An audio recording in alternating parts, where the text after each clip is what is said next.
मानव मन की आंखें खोलो, व्यर्थ न समय गवाओ तुम। 8 पहर माया में रह के मन को ना भरमाओ तुम। भूल गया तो जीवन दाता और जगत से प्यार किया।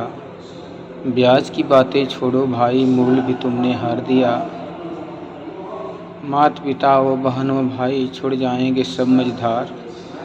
भूत प्रेत भी यही कहेंगे एक दिन तुझको, सोच विचार। झूठ में आया झूठ में खाया, झूठ का तेरे अंदर वास। कर्म धर्म सारे हैं झूठे, ऐ मन कर ले तू विश्वास। सत्संग जी, ये जो संसारिक कर्म हैं ये सारे नाशवान हैं। जितने भी हम आँखों से नज़र आने वाले हैं, ये सृष्टि, सूरज, चाँद, सितारे, धरती, अग्नि, जल, वायु, ये सभी एक न एक दिन इनकी आयु खत्म होने वाली है और इनसे ही इंसान अपना अस्तित्व जोड़ लेता है और इनमें निरंतर बदलाव होता रहता है, परिवर्तनशील हैं। सत्संग जी, कभी धूप होती है, कभी छाँव होता है, कभी अंधेरा होता है, कभी दिन होता है, कभी बारिश होती है, कभी ठंड पड़ती है।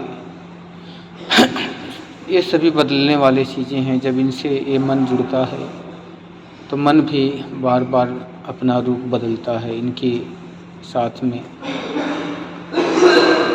लेकिन सत्संग में जो ईश्वर है, परमात्मा है, गॉड वाहेगुरु, जिस नाम से जानते हैं इस शक्ति को, ये शक्ति सत्संग जी सदा एक रस रहने वाली है और अविनाशी है, अडोल है, अखंड है, अजन्मा है, अविनाशी। सत्संग जी जब इससे मन का नाता सतगुरु जोड़ देता है तो सत्संग जी हमारा मन भी इसके साथ जुड़ के स्थिरता को प्राप्त होता है। जब तक इससे नहीं जुड़ता, इन सारी दुनिया की मायावी शक्तियों को प्राप्त करके सुख का भोग प्राप्त करना चाहता है। लेकिन सत्संग जी, ये सारी वस्तुएं क्षणभंगुर हैं, एक दिन मन को लोभित करके नष्ट हो जाती हैं और फिर मन के अंदर पछतावा होता है। इसके पीछे अवतार बाड़ी में बहुत सुंदर शब्द लिखा है कि रंग बिरंगी माया जग की, जो तेरे मन भाती है। पक्की बात समझ ले प्राणी, ये आती और जाती है। सुख दुनिया के हैं परछाई, जो तू प्रीत लगाएगा। दूर हो गई जब परछाई, रोएगा कुर्लाएगा। जो कुछ भी ये नज़र आ रहा आने जाने वाला है। अंध बुद्धि व मूर्ख मानो, क्यों इसका मत वाला है। नासवान से प्रीत लगा के अंत में रोना पड़ता है। हाथ व पल्ले कुछ नहीं पड़ता, सब कुछ खोना पड़ता है। संत के संग जो प्रीत लगाए, सुख सारे वो पाता है।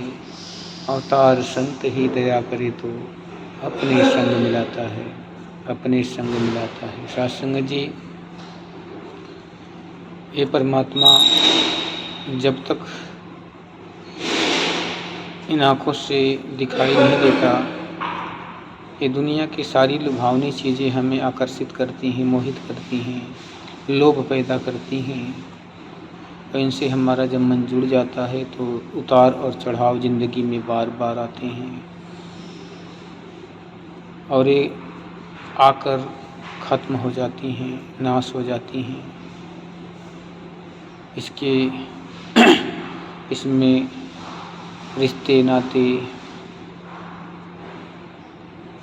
धन दौलत, बंगला गाड़ी, सारा कुछ आता है। एक परमात्मा को छोड़कर जो भी इस संसार में है सब कुछ माया के वशीभूत है और माया से हम मन को जोड़ देते हैं। इतनी सुंदर काया पाकर इंसान की और इस परम तत्व को न जानकर इस माया से जुड़ के आनंदित होते हैं कि मैंने इतना ऊंचा महल बना लिया, इतनी सुंदर गाड़ी ले ली, इतना सुंदर नौकरी मिल गई, मैंने बड़ी उच्च शिक्षा प्राप्त कर लिया। इंसान बहुत खुश होता है सत्संग जी, और सोचता है कि इसके आगे और कोई आनंद का मार्ग नहीं है। लेकिन सत्संग जी ये सब नाशवान है, एक दिन नष्ट होने वाला है। जैसे देखते हैं कि चींटी रात दिन मेहनत करके अपना एक घर बनाती है मिट्टी में, लेकिन सत्संग जी उसे पता नहीं होता कि एक दिन ऐसा पानी का बहाव आएगा जो उसके सारे घर को तबाह कर देगा।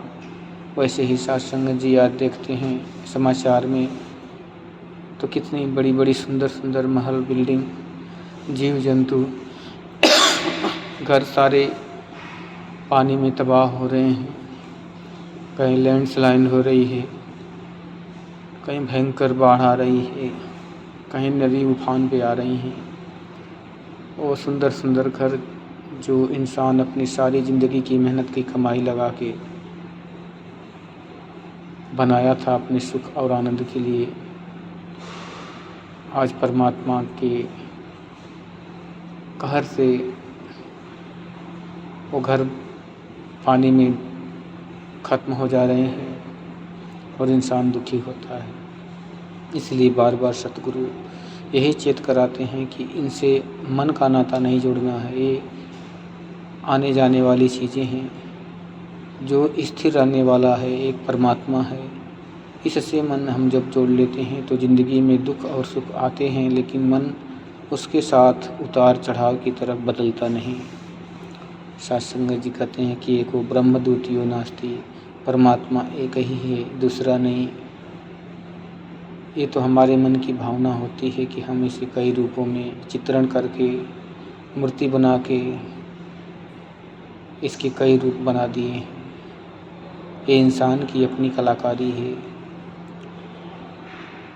कोई कितना भी बड़ा मंदिर हो, किसी भगवान का सुंदर से सुंदर संगमरमर की मूर्ति लगी हो जो देखने में लगता है कि अब तो बोल देगी, लेकिन सत्संग जी एक कलाकार का वो चित्रण है, कला है, जिसने अपनी वो कला को उस पत्थर में तराशा, दिखाया, जिसको देखकर लोग मोहित हो जाते हैं। सत्संग जी ये परमात्मा का चित्र नहीं बनाया जा सकता, ना ही इसको मूर्ति में ढाला जा सकता है।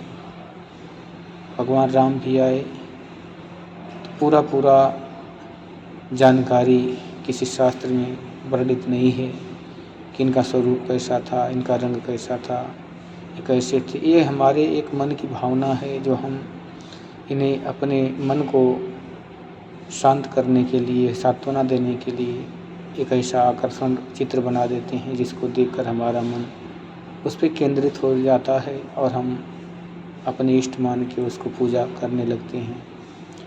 सत्संग जी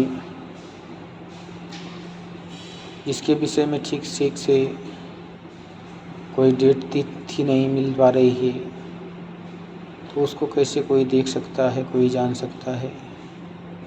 हाँ, ब्रह्म ऋषियों की वाणी है जिन्होंने अपने अनुभव से इस ग्रंथ वेद को लिखा, जो सटीक इस परमात्मा का पहचान बताता है कि हर व्यापक सर्वत्र समाना, प्रेम से प्रकट हो ही मैं जाना। तो अगर रामायण कह रही कि परमात्मा हर जगह मौजूद है, तो ये मूर्ति तो हर जगह पहुंच नहीं सकती। मूर्ति का तो एक सीमा है, एक लिमिट है, किसी मंदिर तक ही उसकी सीमा है। लेकिन परमात्मा हर जगह है, पाताल से आसमान तक, पूरे ब्रह्मांड में कहीं पर समाया है, तो फिर मूर्ति रूप में तो हो ही नहीं सकता सत्संग जी। तो इसी को जानने के लिए सतगुरु के चरण में आना पड़ता है, जो इस मूर्ति पर केंद्रित हो जाते हैं, अपने आप को निछावर कर देते हैं। सत्संग जी उसके विषय में कहा गया है, ज्ञानी महर्षियों ने कहा है कि जैसे एक दीपक जलता हुआ जब रोशनी देता है तो फतिंगे उसके ऊपर अपना जान निछावर कर देते हैं। उन्हें पता नहीं होता, केवल वो सुख की आस में कि हमें ये रोशनी सुख देगी। उनको ये नहीं पता कि ये सूर्य की तरह इतना गर्म है कि हमारी जान चली जाएगी, लेकिन उस रोशनी के मुग्ध होकर वो अपनी जान गंवा देते हैं। ऐसे ही इंसान भगवान को सटीक जानकारी न जानकर अपना कीमती जीवन नष्ट कर देता है।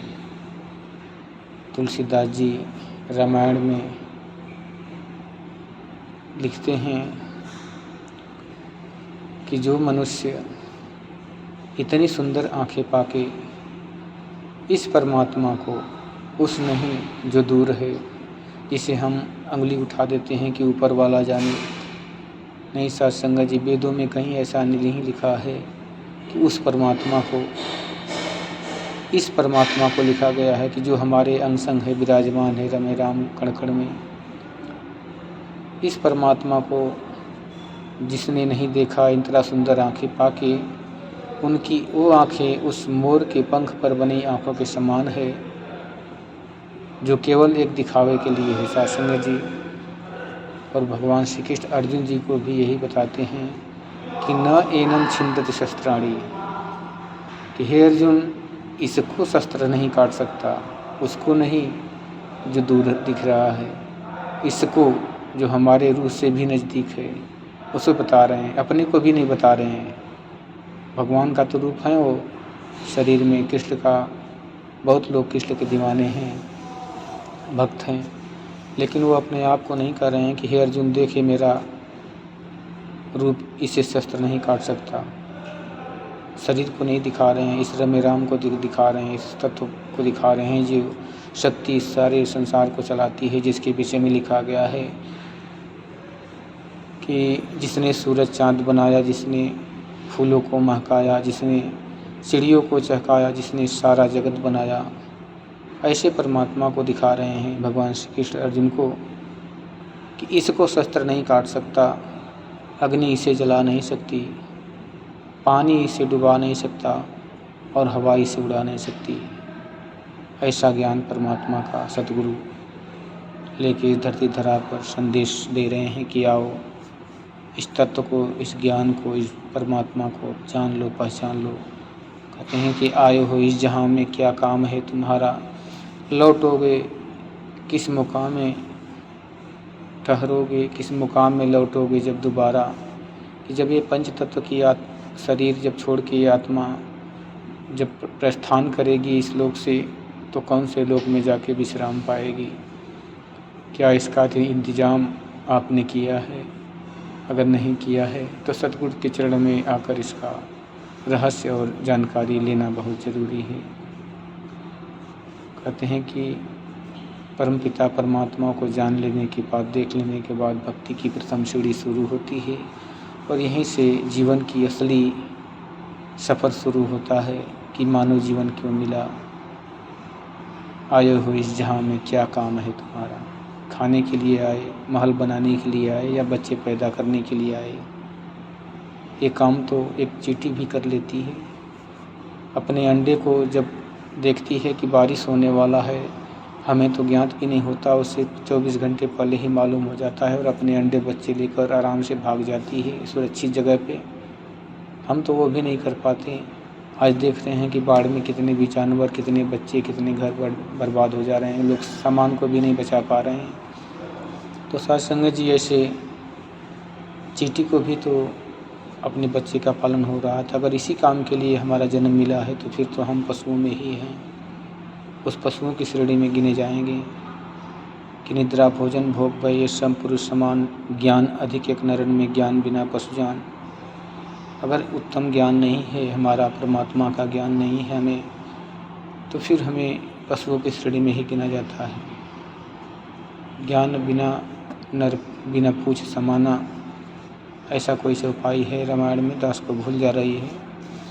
तो इसे जानना जरूरी है सत्संग जी। ये परमात्मा ने ये मानव जीवन इसीलिए दिया है और किसी कार्य ने नहीं दिया कि बड़े भाग्यमान स्तन पावा। भाग तो उनके भी हैं, वो भी मानव जन्म पाए हैं जिन्होंने मदिरा पान करके अपने जीवन को बर्बाद कर रहे हैं, चोरी कर रहे हैं, कत्ल कर रहे हैं, उन्हें भी तो मनुष्य जन्म मिला है। तो अगर इसीलिए मिला है तो उन्हें भी कह सकते हैं कि बड़े भाग्यमान स्तन पावा। नहीं सत्संग जी, ये मानव की उत्पत्ति, जीव की उत्पत्ति दो रूपों में होती है, एक दैविक रूप, एक असुरी रूप। जिनके अंदर दया होती है, क्षमा होता है, सहनशीलता होती है, वो दैविक रूप से परिपूर्ण होते हैं। और जिनके अंदर क्रोध, लालच, लोभ, दंड, पाखंड होता है सत्संग जी, वो आसुरी माया के प्रतीक होते हैं।